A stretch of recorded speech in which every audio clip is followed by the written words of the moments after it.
Describe Young's double slit experiment to produce interference pattern due to monochromatic source of light. Reduce the expression for the fringe width. पहले Young's double slit experiment का apparatus बना लेते हैं. ये दो slits के बीच की दूरी S1 S2 और लाइट ऐसे आ रही होगी और कोई भी रैंडम पोजीशन पे यहाँ से जो लाइट है, सॉरी यहाँ ले लेते हैं, और यहाँ से जो लाइट है उनको हम ऐड करके देखेंगे कि हमें क्या कंडीशन मिलती है मैक्सिमम की मिनिमम की.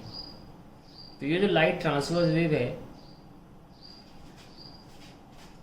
इनकी इक्वेशन कैसे लिखते हैं?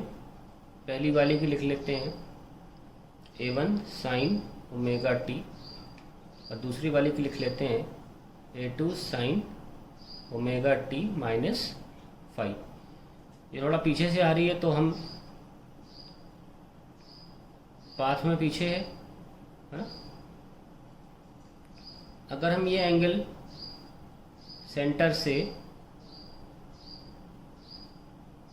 ये जहाँ पे भी हम सेंटर से एंगल पे देखना चाहते हैं थीटा मान लें, तो हमने परपेंडिकुलर गिराया था तो ये एंगल थीटा है, तो ये 90 माइनस थीटा ये 90, क्योंकि ये पूरा एंगल 90 है और ये एंगल कितना बचा थीटा. तो अगर ये थीटा है और ये डी है तो सामने वाला क्या हुआ डी साइन थीटा, और इसको हम एन मान लेते हैं. तो S2n क्या हुआ डी साइन थीटा. तो ये सब चीज़ें हमने सेटअप में कर ली. आइए इनको जोड़ लेते हैं पहले. y is equals to y1 plus y2 that is A1 sine omega t plus A2 sine omega t cos phi minus cos omega t sine phi. ये लीजिए A1 sine omega t plus A2 sine omega t cos phi minus A2 cos omega t sine phi. अब इनको हम जोड़ लेते हैं. A1 sine omega t A2 sine omega t, तो sine omega t common लेने क्या बचेगा A1 plus A2 cos pi sine omega T और minus A2 sine phi cos omega T. अब देखिए जब हम दो वेव्स को जोड़ेंगे तो हमें एक सिंगल एम्पलीट्यूड मिलना चाहिए ना, और सिंगल फेज मिलना चाहिए उसका. तो सिंगल एम्पलीट्यूड के लिए तरीका ये होता है कि जब जोड़ेंगे तो फाइनल एम्पलीट्यूड क्या होगा, उसका तरीका ये है कि हम A1 प्लस A2 इस पोर्शन को लेट कर लेंगे A कॉस थीटा मान लेंगे और A2 साइन फाई को हम मान लेंगे A साइन थीटा.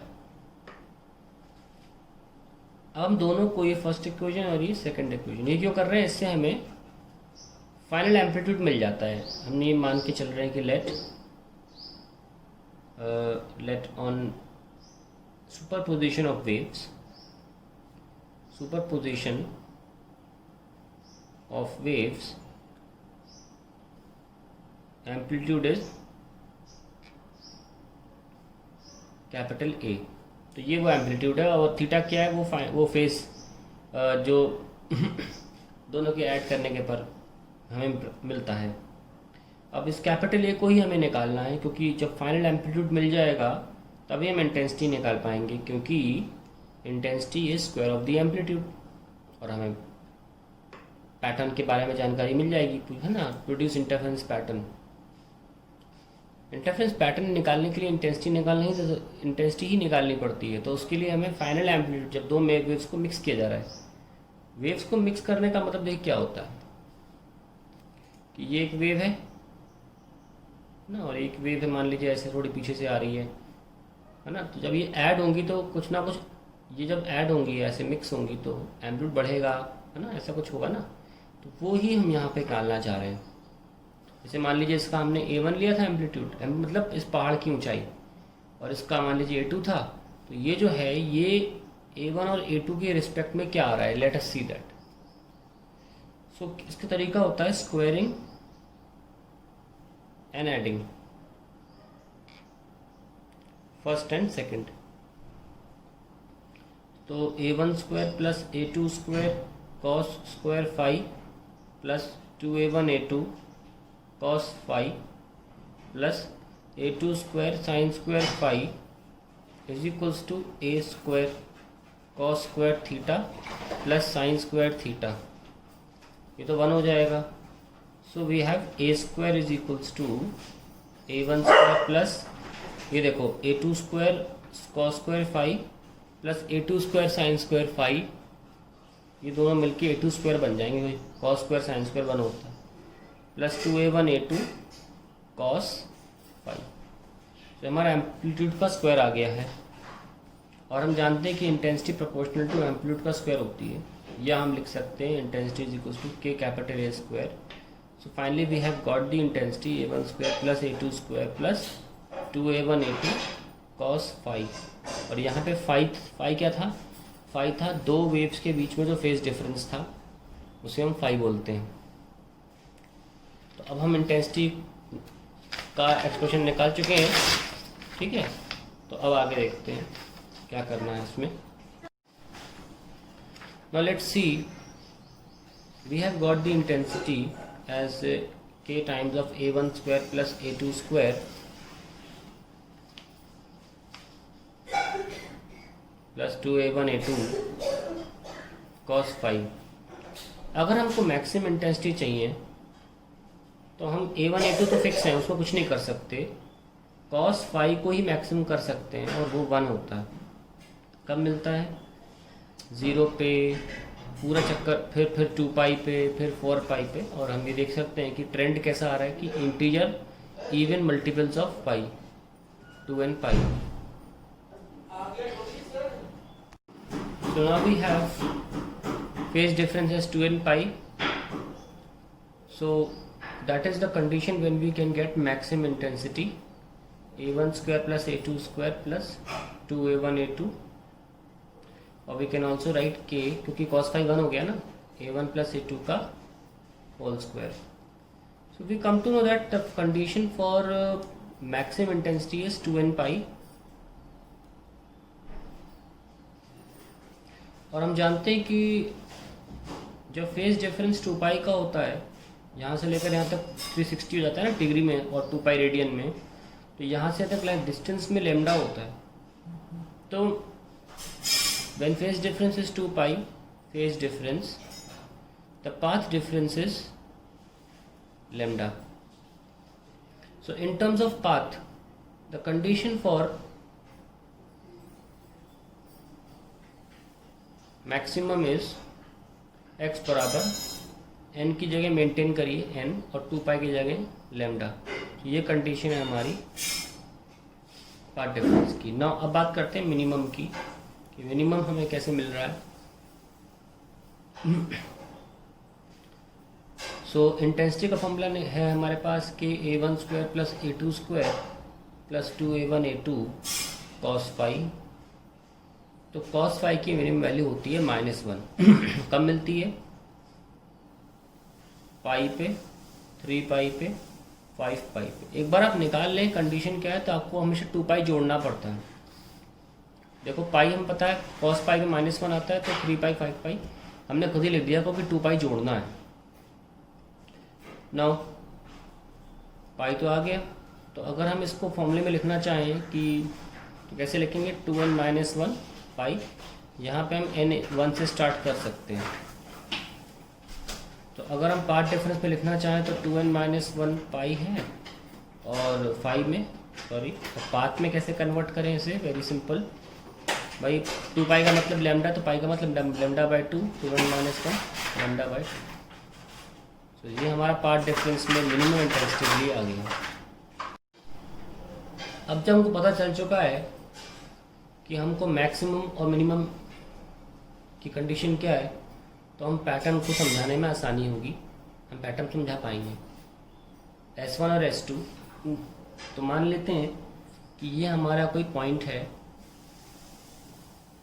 ठीक है, यहाँ से यहाँ लाइट पहुँचती है स्लिट से पी पॉइंट पे, और ये दोनों ही एक सिंगल सोर्स से लाइट ले रहे हैं, और यहाँ से लाइट पहुँचती है।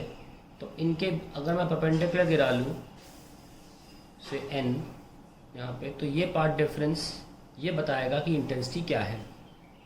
अगर ये पाथ डिफरेंस S2n कैसा हुआ, 2n - 1 λ/2 इस तरीके से हुआ, और n 1 है, तो अगर ये पाथ डिफरेंस λ/2, 3 λ/2, 5 λ/2 इस तरीके से हुआ, तो हमको यहाँ पे at P we will get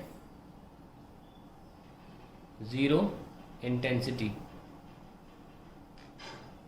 और अगर S2n की वैल्यू n लैम्डा के हिसाब से हो, यानी कि लैम्डा, 2 लैम्डा, 3 लैम्डा, तो ये पॉइंट हमें मैक्सिमम इंटेंसिटी देगा। सो देखते कैसे निकालना है। ये पोर्शन कितना है, इसको हम डिस्टेंस मान लेते हैं सेंटर स्क्रीन से O yn, और ये दूरी हम कैपिटल D से दिखाते हैं, और ये हमारे पास जो है वो एंगल है जहाँ पे भी हम देखना चाहते हैं। सो हम देख सकते हैं कि tan थीटा जो है वो क्या मिल रहा है हमको, yn/d ये मिल रहा है। ऑल्सो अगर हम ये देखें कि ये छोटा d होता है, और हम देखें कि अगर ये थीटा है तो ये 90 माइनस थीटा, ये 90 और ये थीटा, तो साइन थीटा जो निकल के आएगा वो आएगा परपेंडिकुलर सामने S2n अपॉन बेस छोटा d। सो S2n की वैल्यू, तो S2n की वैल्यू कितनी आ गई, d sine theta. Now also we know that path difference कितना निकल के, दैट पाथ डिफरेंस S2n है which is coming out to be d sine theta. अब फॉर स्मॉल एंगल्स हम साइन थीटा को टैन थीटा लिख लेते हैं। We can also write path difference is equals to D tan theta. So अगर path difference हमारा maxima के लिए हुआ, फॉर मैक्सिमम पाथ डिफरेंस हुआ lambda, n lambda d tan theta. So we have tan theta equals to n lambda by small d, और tan theta कितना है, yn by capital D is n lambda by small d। So हमको position मिल जाती है n lambda maximum की position. तो अगर ये मैक्सिमम होगा तो इसकी integer multiple times lambda d by d value होगी। और अगर हम मिनिमा की बात करें, फॉर मिनिमम, तो हम रखेंगे 2n - 1 lambda by 2 is d tan theta and then we can write tan theta is equals to 2n - 1 lambda by 2d and finally yn आ जाएगा 2n - 1 lambda d by 2d। तो तब Sn position इस फॉर्मूले से निकाली जाएगी। सो ये बहुत इम्पोर्टेंट था ये जानना कि कब हमें मैक्सिमम मिलता है, कब हमें मिनिमम मिलता है। इसीलिए हमने इस इंटेंसिटी का कब मैक्सिमम कब मिनिमम निकालना ज़रूरी समझा। अब फाइनली हमको इस क्वेश्चन में ये साबित करना है कि what is a fringe thickness. Pattern किस तरह से बनता है वो समझ लीजिए पहले जी।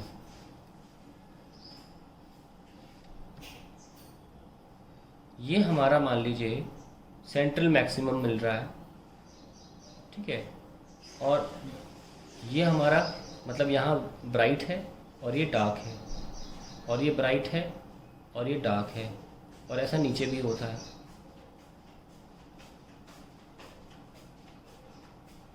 ठीक है, तो अगर हम पोजीशन देखें